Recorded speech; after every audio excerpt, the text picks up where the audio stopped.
¿Qué tal amigos, amigas? Muy buenas noches, ¿cómo están? Soy tu amigo Sergio García y te saludo desde la ciudad de Irapuato, Guanajuato, como siempre, para todo el mundo, donde sea que nos estén escuchando, a través de Twitch, estamos en vivo, y también nos puedes encontrar un poquito después en YouTube, ya con el programa grabado, o en Spotify, también como Expediente Miedo, y en Apple Podcast, igualmente Expediente Miedo, ahí vas a encontrar todos los programas que se han subido a la fecha. Hoy es miércoles 24 de mayo del año de 2023, cuando estamos grabando este programa, cuando estamos iniciando este programa.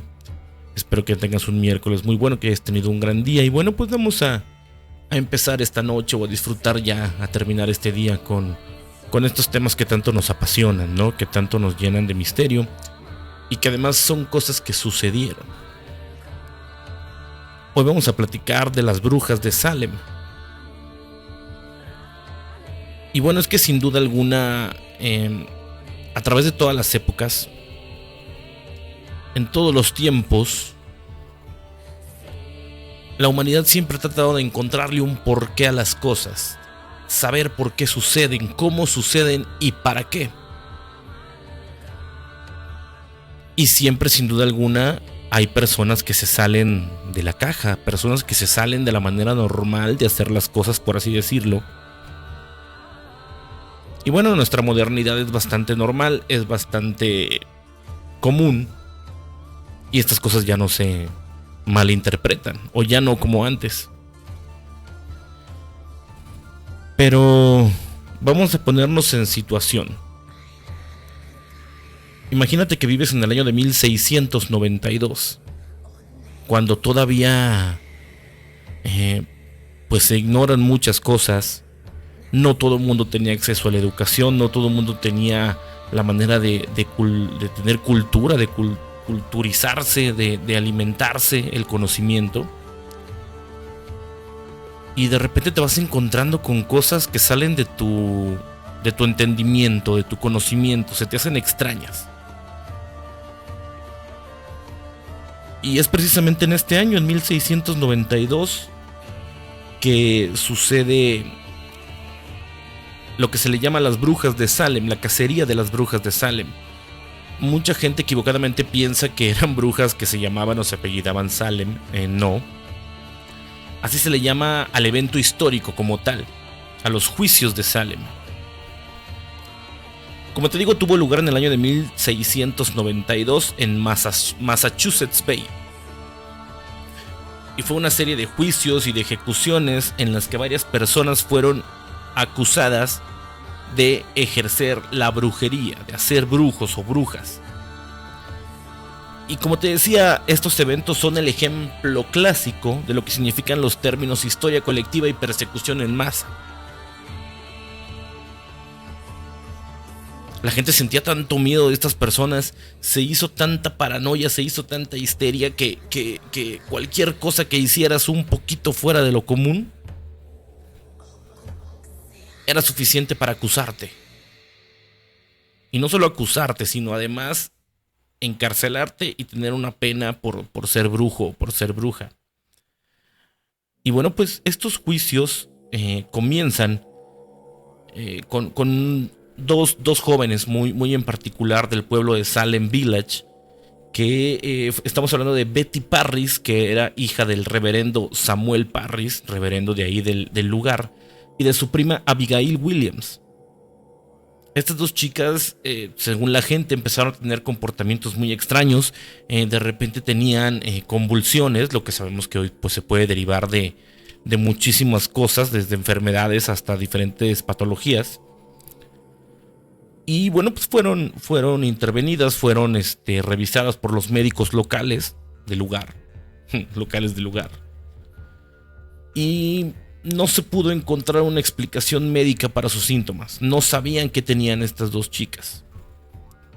Como te lo decía al principio, con la ignorancia de la época y con el concepto del miedo y de la brujería creciendo en el lugar, pues la sociedad se apresuró a atribuirlos a causas sobrenaturales o maléficas. Muchos se aventuraban a decir que eran sirvientes del diablo al ser brujas. Y por supuesto, no era solo el tema de acusar, sino que además, como siempre, se crean chismes, se crean historias, y la gente ya empezaba a decir que las veían en un lugar o en otro, y que las veían haciendo rituales, y que además eran rituales de invocación al mismo diablo. Ahora, esta gente que las acusaba, ¿cómo sabía que eran rituales de acusación? Eran inventos de la época. Con estos primeros casos, pues es de esperarse que el lugar se llena de un clima de miedo, un clima de incertidumbre que reina en el día a día de la sociedad. Todos los días se presentaban acusaciones de brujería bajo los pretextos más raros, extraños y sin sentido que te puedas imaginar, ¿eh? En la mayoría de los casos, por no decir todos, eran acusaciones a mujeres. Estas mismas acusaciones, pues bueno, desencadenaron con una serie de arrestos y de juicios que se extendieron por toda la colonia, por toda la villa. Fueron tantos y fueron tan injustos que el mismo tribunal encargado de estos ya ni siquiera seguía los procedimientos legales. Permitía el uso de testimonios de quien fuera y de como sea, fueran confiables o no, y el chisme más barato servía de evidencia para culpar y castigar. A medida que se desarrollaban los juicios, la comunidad de Salem pues se ve sumida en la paranoia, se ve sumida en el temor. Las acusaciones se multiplican día con día, cada vez más y cada vez más. Muchas personas están siendo arrestadas y encarceladas bajo la sospecha de brujería. Y bueno, todos aquellos que eran acusados de este delito no tenían ninguna otra opción, no tenían ningún camino a elegir, por supuesto, por el simple hecho de estar siendo acusados. Y la única pena que existía para ellos, el único castigo que existía para ellos, en el caso de ser encontrados culpables, que siempre lo era, prácticamente, era la pena de muerte. Estabas condenado a morir. Cuando alguien te ponía el dedo y te decía, él es brujo, ella es bruja, estabas condenado a morir. Tu muerte era prácticamente segura. Y además aquí entra también la perversión humana. La falta de sensibilidad ante muchas cosas de la misma sociedad. La gente, al enterarse de la culpabilidad de los acusados, exigían los castigos más viles, las torturas más dolorosas que te puedas imaginar. Dentro de su misma paranoia disfrutaban de ver sangre en las ejecuciones. Tenían una necesidad de acusar, de castigar, de ver gente en la hoguera, de ver gente colgada, de ver gente que murió por aplastamiento, incluso unas muertes terribles. Las aventaban al río amarradas con piedras, todavía con la excusa de decir de que si salían eran brujas y si no, pues no eran y nos equivocamos. Por supuesto que nunca nadie logró salir del río con piedras atadas a sus pies. Pero bueno, pues ya la aventamos, ya se murió, ¿qué más da? Una disculpa a la familia.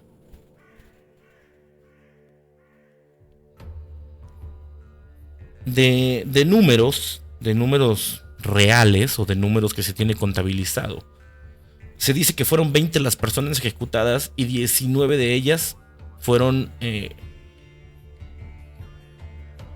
o murieron por la horca y una por aplastamiento. Fueron tantos los y las acusados que todos los días había miles de, bueno, no miles, pero muchísimos arrestos. Fue tanto que muchos de estos incluso se murieron estando en prisión, porque nunca llegó el día de su juicio. Estaban en la cárcel esperando que llegara el día de su juicio y nunca llegó y se murieron ahí en los calabozos.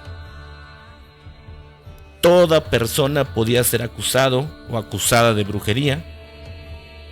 Igualmente, cualquiera podía ser condenado sin ninguna otra opción que la muerte, sin importar su sexo, su religión, su edad o su trasfondo social. Si eras acusado de brujería, eras un brujo o eras una bruja y no había más. En el mejor de los casos tenías la suerte de que nunca llegara tu juicio y de morirte en una celda, Pero si no, te esperaba la horca, o te esperaba el aplastamiento, o ser ahogado en el río. Cosas horribles. Y bueno, esta historia también tiene un desenlace bastante predecible, si lo queremos ver así, y que nos habla de cómo la gente que tiene el poder puede hacer lo que sea con quien sea, precisamente por su situación de poder. Este clima de temor y de desconfianza que había entre la gente de la villa comienza a cambiar cuando a las personas influyentes, cuando a los líderes religiosos, también se les empieza a hacer acusaciones de brujería. Obviamente estas personas que disfrutaban de su lugar de poder, de su situación de poder y de estar exentos de acusaciones, al verse acorralados y con la presión de la sociedad de también poder acusarlos, de enjuiciarlos, pues no les quedó más remedio que empezar a tomar con un poquito más de calma todo esto. A ver, vamos a calmarnos. No todo es brujería, no todos son brujos, no todas son brujas, y no podemos estar matando a quien sea y encarcelando a quien sea. Pero esto fue cuando ya les tocó a ellos. Esto, por supuesto, llevó a un cuestionamiento de la credibilidad de las acusaciones y de los juicios. Ya no era tan fácil acusar a alguien, necesitabas tener pruebas, necesitabas tener evidencia de lo que estabas diciendo. Y desde esta manera que en octubre del año de 1692, el mismo gobernador de Massachusetts pone fin a los juicios de brujas y liberó a todos los prisioneros y prisioneras que quedaban restantes en los calabozos. Dijo, no podemos seguir con esto, no podemos seguir con esta tendencia de encerrar a quien sea.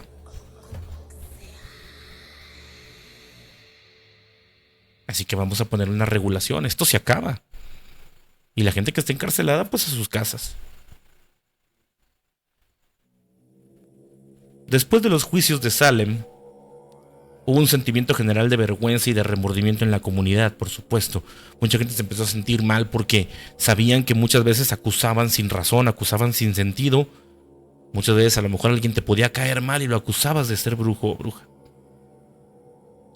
Así que en el año de 1711 se promulgó una ley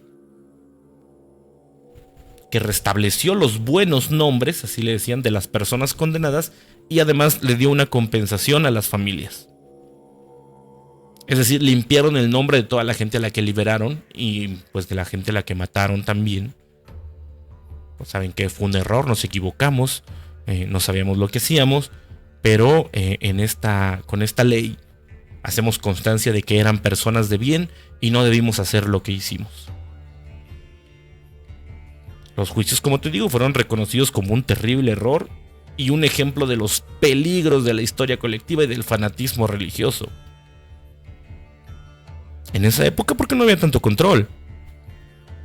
Pero hoy, en el año 2023, sigue existiendo la histeria colectiva, sigue existiendo el fanatismo religioso, sigue habiendo sectas por ahí. En los años 70, 80, 90 hemos visto casos de sectas que se hacen disfrazar de religiones y que terminan con la gente de maneras horribles porque los convencen de que es con el fin de trascender. Tenemos el caso de Jim Jones, tenemos el caso de Heaven Gate. Gente loca que llegó a convencer a miles de gentes. Uno de ellos incluso llegó a convencer a tanta gente de viajar a la Guyana francesa y allá tener su lugar de residencia para huir de los Estados Unidos y de las acusaciones. Y todos sabemos en lo que acabó, en un asesinato colectivo, bueno, un suicidio colectivo, porque la gente se mató por voluntad. Tomaron bebidas mezcladas con cianuro, se las dieron a adultos, se las dieron a adultos mayores y se las dieron a niños y bebés. Ya hablaremos en otro programa de ese tema. Los juicios de Salem han sido objeto de numerosas interpretaciones y representaciones en la literatura, en el cine, en el teatro, en todo tipo de artes. Han sido estudiados como un ejemplo trágico del miedo, de cómo el miedo y de cómo la intolerancia pueden llevar a la injusticia y a la persecución. Como te lo mencioné casi al inicio del programa de hoy, las personas acusadas de brujería en su mayoría, el 90-95% de ellos eran mujeres. Aunque también hubo hombres y niños, niños. Y bueno, pues algunas de las mujeres más conocidas que se sabe que fueron acusadas de brujas. Se encuentra una de ellas, se llama Tituba. Tituba era una esclava afrocaribeña que trabajaba en la casa del reverendo Samuel Parris en Salem Village. O sea, no solo la hija y la sobrina del reverendo Parris, sino que también la esclava en ese entonces que tenían trabajando ahí también fue víctima de esto. Fue una de las primeras personas en ser acusada y confesó bajo tortura. Obviamente, si están torturando, dices lo que sea con tal de que te dejen de torturar. Sus confesiones y acusaciones ayudaron a desencadenar toda la histeria colectiva que llevó a todo lo que te he platicado. Otra de ellas fue Sarah Good, una mujer pobre y marginada. Ella fue acusada de brujería junto con su hija Dorcas, condenadas a muerte también. Sarah Osborne, una mujer anciana, viuda, que su reputación de por sí ya estaba manchada debido a que vivía con un hombre sin estar casada formalmente. Por supuesto, para los años que estamos hablando, esto era hasta más grave que la misma brujería. Hasta peor visto que la misma brujería. Fue acusada y murió en la cárcel antes de ser juzgada, como también te lo platiqué, es uno de los casos. Y Bridget Bishop, una mujer conocida por su comportamiento excéntrico y un estilo de vida independiente. Ella fue la primera persona en ser juzgada y ejecutada por brujería en Salem. Es por eso la trascendencia del nombre de esta mujer, Bridget Bishop. Y bueno, pues estas son tan solo algunas de las personas que fueron acusadas y condenadas en los juicios de las brujas de Salem. Se dice que aproximadamente hubo un total de 200 personas acusadas, además de condenados y arrestados durante el periodo. Y como te decía, muchas de las acusaciones carecían de evidencia, carecían de coherencia. Y prácticamente todos los testimonios eran falsos, eran chismes y eran creencias de supersticiones de la época. Un margen de tiempo terrible que realmente no se extendió más, afortunadamente. Pero que el tiempo que duró fue de terror. Fue de terror. Para la gente que vivía en Salem Village. Miles y miles han estudiado el tema. Todo el mundo llega a la misma conclusión, que fue un caso de histeria colectiva, un caso de persecución en masa y sobre todo un caso de ignorancia social. ¿Tú qué crees? ¿Ya conocías del tema? ¿Ya conocías acerca de las brujas de Salem? Dime en la caja de comentarios si ya conocías el tema o si es la primera vez que lo escuchas. Dime qué opinas tú del tema. Dime también si sabes de brujas en la actualidad. Se sigue hablando de mucho de ellas,